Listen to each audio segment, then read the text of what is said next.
Hey, what's going on? This is the Eminence Finance Community here again, and we're back giving you three free picks for this upcoming slate of games on Sunday in NFL. Now, the first game I have on the board is the New York Giants at the Chicago Bears. Now, the New York Giants, to me, they impressed me somewhat on Monday against the Steelers. I think they had every opportunity to win that game if they didn't make a couple mistakes on offense. You know, a couple turnovers here and there. I think one special teams turnover they had, kind of swung the game in the favor of the Steelers. I think the Giants defense is a little bit better than they were last year. They improved on that. I think the coaching is better in game one so far. Uh, and like I said, if Jones didn't throw that interception at the goal line, they would have had some points on that drive. That would have, made the game a little bit interesting.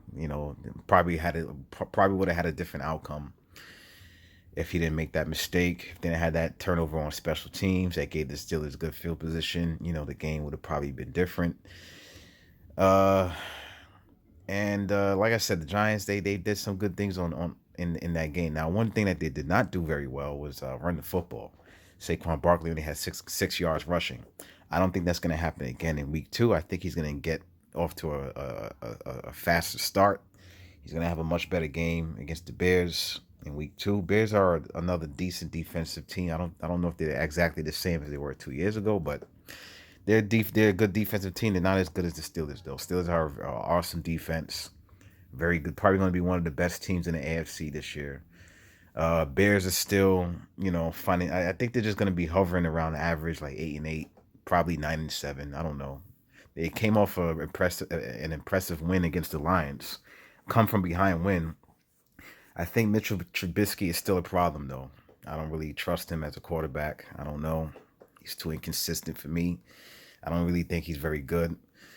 So with that being said, I think the Giants at least will cover the +5.5 in this game. I won't even be surprised if the Giants win this game because, like I said, I thought they did some good things against a very good Steelers team, and they're playing a lesser opponent in week two. So yeah, like I said, I like the Giants to win, like to cover the spread, and I won't be surprised if they win. And this in my live bet option for this game, I think the second half of this game is going to be the highest scoring half. I just think it's going to be one of those games where, both teams are going to score more points in the second half of the game. And as you can see, that was the case for the Bears in the Lions game because I think they was down 23-6 against the Lions in week one. And then they came back to win the game. So the Bears might be one of those teams this year that, that likes to start off slow and then, start scoring some points in the second half of games. They might be that kind of team this year. So I'm gonna go off of that data, and I'm also gonna go off the fact that the Giants played a fairly decent game against a great Steelers defense, and I don't think Saquon Barkley is gonna have a bad game again. So that's what's leading me to pick the Giants to cover the spread in this matchup. Now the second game is the New England Patriots at the Seattle Seahawks. Now, this is a game where I think the Seahawks are going to jump out early and score the first points of the game. That's why you see my live betting option right here is the Seahawks to score the first points of the game, either a field goal, touchdown.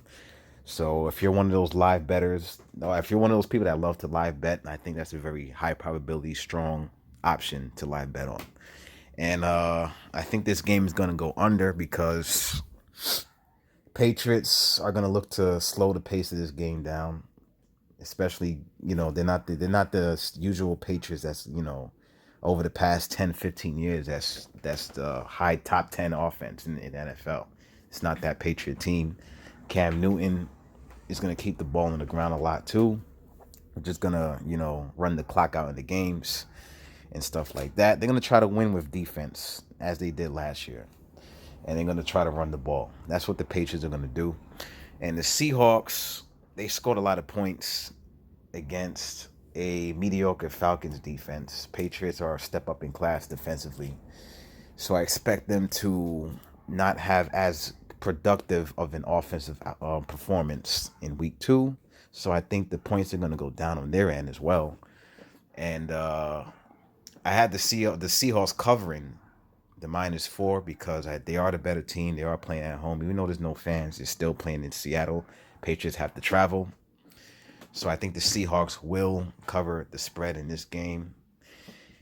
And the game will go under. And they're going to be the first to score points in this game. I didn't put a live bet. I mean, I didn't put a hedging option for this game. However, I'm going to add one right now. I think a good hedge would be the Patriots to cover the spread in the second half of the game, because I really believe that they're going to keep the game close. It's going to be a close game, I think. It's going to be a very close game. Seattle might jump off to a fast start, but I think the Patriots are going to slow it down as the game goes on and tack on some points probably in the third quarter, early fourth quarter to keep the game very close. However, Seahawks will win the game and they will cover the spread. And the last game on this list is the Minnesota Vikings at the Indianapolis Colts. Now, the Colts suffered a big injury to the running back, Marlon Mack. He's going to be out.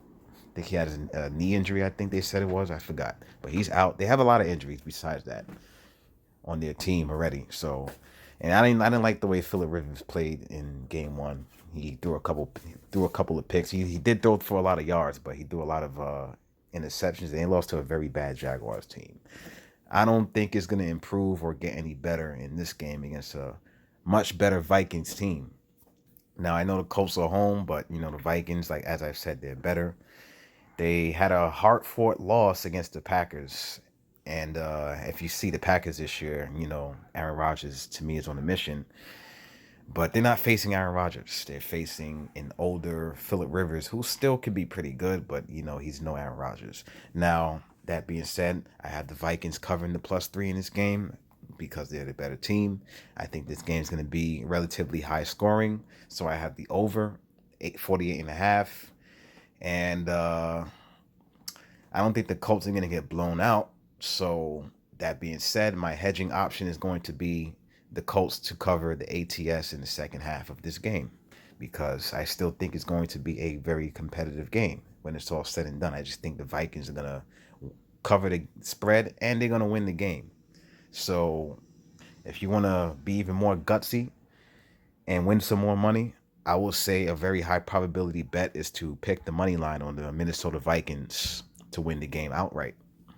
But a more safer bet, obviously, is to pick the underdog, which is the Vikings. So +3.